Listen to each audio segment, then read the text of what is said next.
I don't really have a pick of projects, but I love that you think so. Why Mr. Mercedes? So easy. David Kelly, Stephen King, Jack Bender, Brendan Gleeson. Just those, I mean, those are the only things that's the only thing I knew. Those four things. I said, of course yes. Now, did you know this character was added to, that she's not in the novel? I read the books and I was looking at this and yeah, it's a sign of how intelligent they were putting together this project. They did a couple of things way ahead of the game that were so good. I think they realized that when you leave the page and you go to the screen, you're giving the audience a much richer reality that's not up to them to create. If they're reading, you're imagining the house, and you're imagining a great deal of it on your own. If you're seeing a movie of it, you're getting all that forced on you. And I think they felt that the actual reality of him being absolutely alone in the world, without anybody sort of watching over him or giving a shit about him, was too dark. Especially considering the dark stuff, the dark details that are to come, and how gruesome it is, and how unsavory the Brady and the Brady mother relationship is, and how nuts Brady is, and what a bad psychological place Bill Hodges is, the trajectory of his life going right down into the dirt. I think they just felt it was too dark, and they needed some element of care for him, someone who cared about him, who was sane, who had nothing to gain, who was just there saying, Bill, save yourself. Let me help you. Even though he keeps her at arm's length, he would be desolate if he would be just desolated if he didn't have her. And I think they felt that the story would be too relentlessly dark.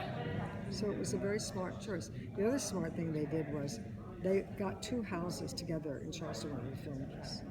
They leased one of them and completely transformed it into a perfect little house.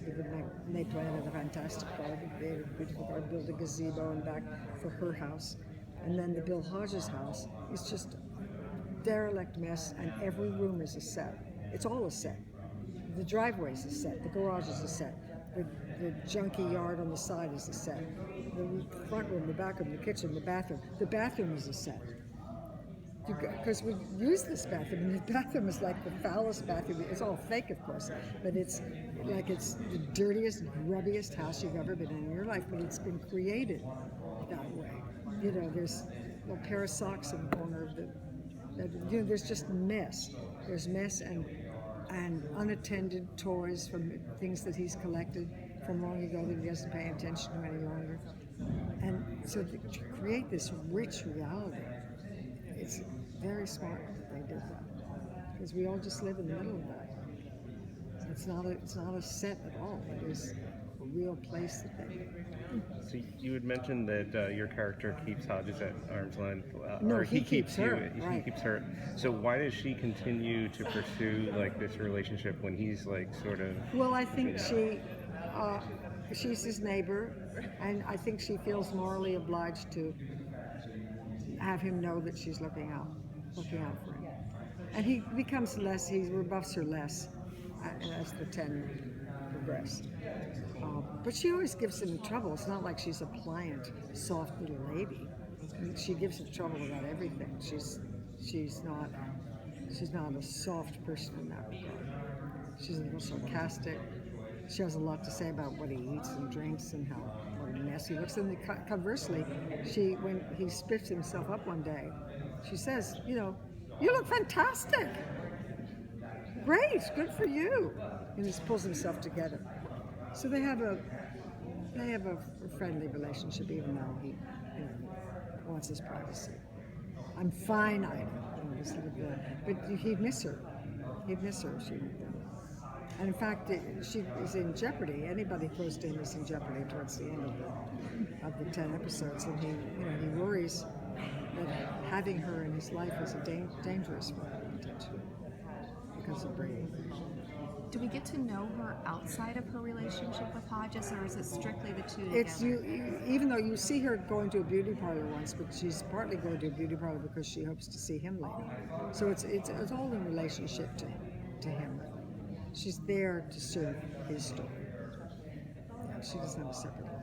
In the story, in the series, she doesn't have a separate life. But the way she's written and the way I perform her, she's a busy lady. She's got a lot of things that she does and is involved in. She's not in the mess that he's in. Did you read the book before? Oh yes. Okay. He's a wonderful writer. He's a wonderful writer of character, and this is a character-driven show. I think that's why so much of his stuff translates so well. You Yeah. pair it with a writer like David, Yes. kind of guaranteed to. Well, they both are character. They write character-driven stories. I love that about it. Yeah. It's not plot-driven, character-driven. The needs of character, how they conflict and how they interact with each other. Remarkable talent. So the series itself is pretty dark. Very. Your part, though, actually brings it up a little, lightens Well, the mood a little. I mean, maybe. it's a safe haven. Yeah. She's a safe haven. She has nothing in her that is dark vis-a-vis him. She's for him. She's on his side. And therefore she's partly a little bit, maybe takes the audience's point of view. You know? Can Could you be talk that. about working with Brendan?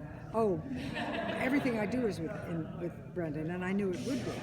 That's one reason why I was eager to do this job, because on the face of it, every scene I have is with Brendan. Well, he's one of the world's greatest actors. He's a very great, very interior. And when I would play scenes with him, I'd say, man, he's not acting anything. He's just thinking. He's just sitting there. And then you see it on screen, he's so compelling. He's so compelling. He's really good. He's wonderful. And everybody who starts out with him was a little intimidated because he's so great. He's also a big man. He's a very big guy. He's a big bear of a man.